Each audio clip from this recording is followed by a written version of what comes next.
And you might not realize when you drive by a barn in our community what might go into trying to keep that barn standing. And in addition to that, efforts that are underway to help preserve those buildings. There is actually a fund that seeks to do that, the Barn Believers Community Project Fund. And here to talk about that is Jan Corey Arnett this morning. Hi, Jan. Good morning, Richard. Good morning. Thanks for being here today. Boy, you know, we see barns all the time, some standing, some not, some in good condition, some not. And maybe we just breeze on by those. I mean, we think they're majestic buildings, but we don't really think about what happens to them over time. And many folks, I would imagine, don't even realize there's an effort to save them. Well, I'm awfully glad that you invited me to be here this morning because there are so many misconceptions about barns that one of the important things we have to do is get the right information into the right hands to make a positive difference.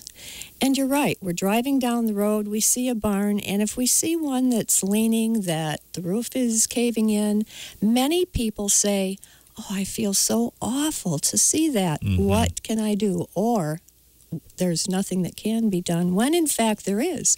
There's a lot that can be done, and it has to do with the right information and the right connections between people. What is usually done to save them? It depends tremendously on the property owner, the private barn owner.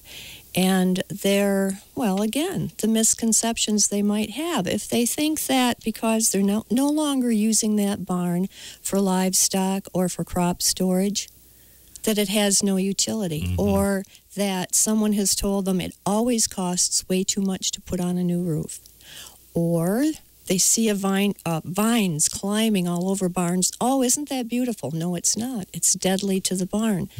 So it's important to have that right match between what the barn owner believes and the ways to go about saving that valuable structure.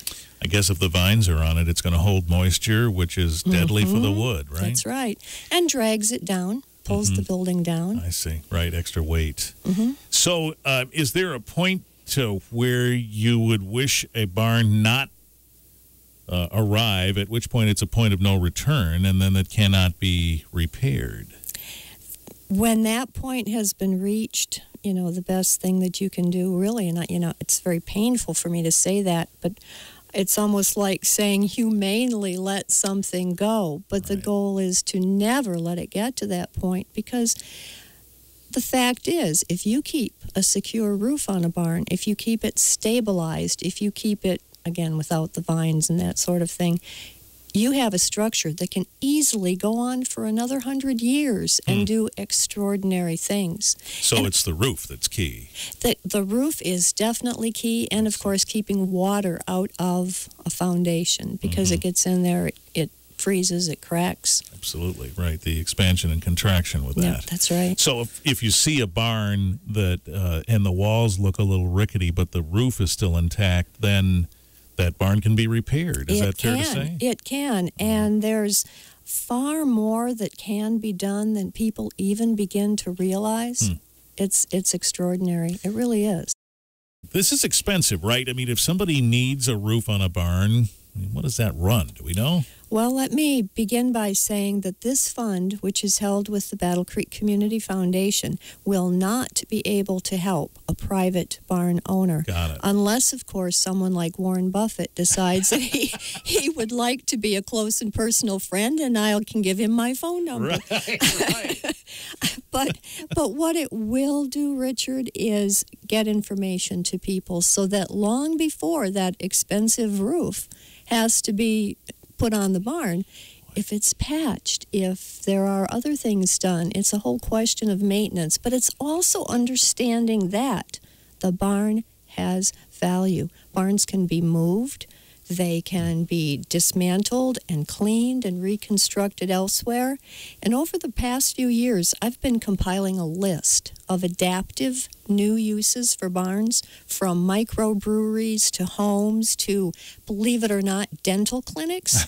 There's a gorgeous dental clinic in the Okemos area. Oh, my goodness. So, yeah. And it's in a barn. And it's a former barn. That's right. Put a theater in a barn, too. I think we have a notion for that. In fact, we have a postscript on that coming up in just a minute. So, yeah, the idea then of the fund is to try and make sure that folks are educated about how to keep from getting, what's the phrase, run over by costs of maintenance. Right, because, what's that expression? Something about, a small investment can save from a large expense. Right. So, right. Yeah.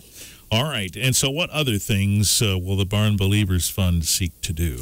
What the fund will do is give nonprofit organizations an opportunity to, say, for example, bring someone who really understands the whole aspect of barn repair into, say, a workshop or a classroom, to learn about the right way to go about doing something. Our hope as we're building this is that there can be, say, a toolkit of information that can help insurance agents, real estate agents, people who may not really understand what they really have and a better way to take care of it. All right, so an education process of sorts. Absolutely. And not necessarily a private fund. Right. But what if a barn is on a public area? Does that change things for the fund somehow? It does, because, say, I like to call them signature barns, barns maybe at the edge of a community that could have a new life serving that community. Right. So for something like that, say it's a private barn, and the person who has it may not have found a use for it, money could be used to do a feasibility study, an assessment of the structural integrity of that building, and then it may have a public use, maybe with a museum, a historical village, a community center. It is amazing what's happening around the country. That is interesting. So it is true that the traditional uses for barns then generally are not as popular as they once were. I have to back up. Okay. We're seeing a resurgence of the small family farm. And, for example, a few things I have on my list: agritourism, animal sanctuaries, sustainable farming operations, organic operations. If you go over to, say, Mooville outside of Nashville, they have a petting farm there, but they're also continuing to use the traditional barn within the context of modern agriculture. There are farm camps, farm markets, adaptive reuse. There's something now called barnivals, which is events that bring people in contact with real barns. So never say never. Very interesting. We're talking about the Barn Believers Community Project Fund, which seeks to help educate folks who may have a barn on their property on how to maintain it and keep it standing for a long time to come. And as you pointed out, maybe there will be some assistance for a publicly situated barn. That's right. That this fund can step in and help. There is an event coming up on September the 16th at, where else? The Barn Theater.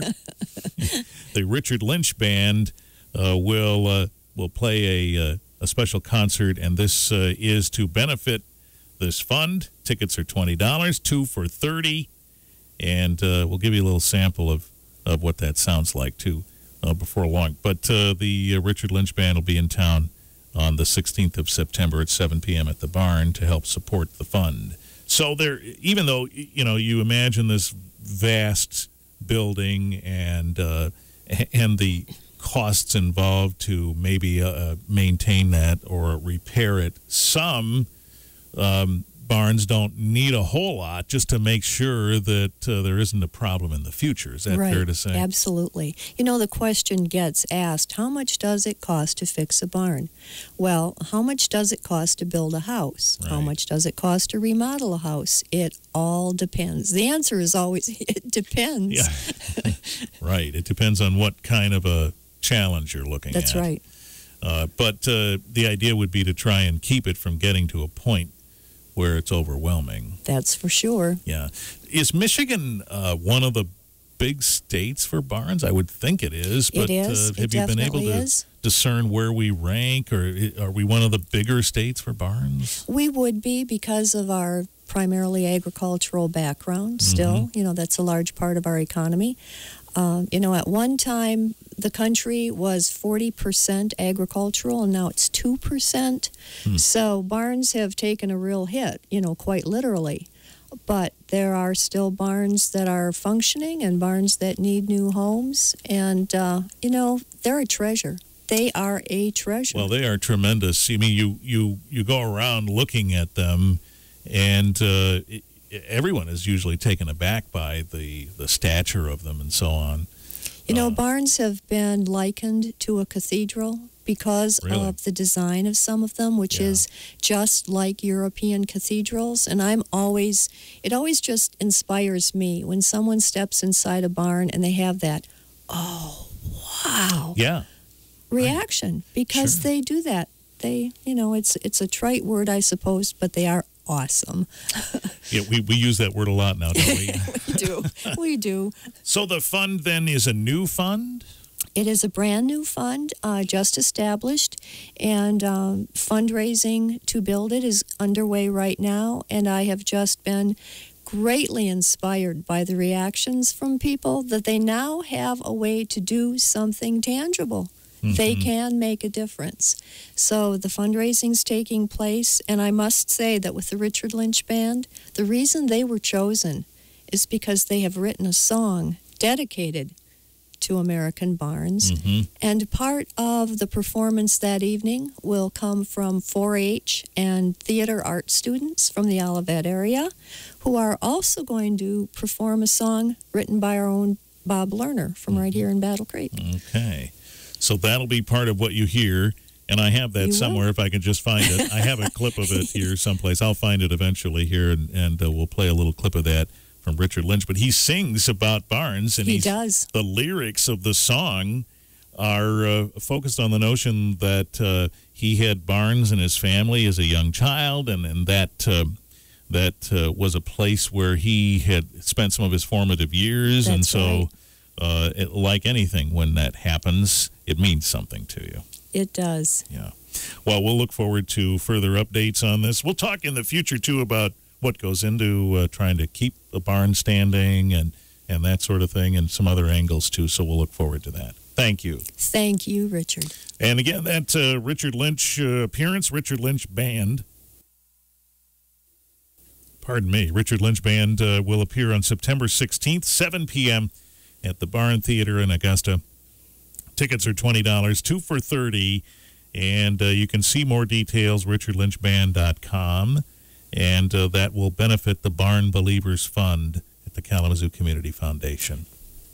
Battle Creek. In the Battle Creek Community Fund. Did I say Kalamazoo? Yes. Some habits die hard. And Jan. you can get tickets at the Barn Theater box office. Okay, very good. And so a lot of us are there a lot of the time. Maybe you're headed over there to see Newsies or some of the other productions. You can ask about it then, right? Absolutely. They'll have those details. All right, Jan. Thank you. Thank you.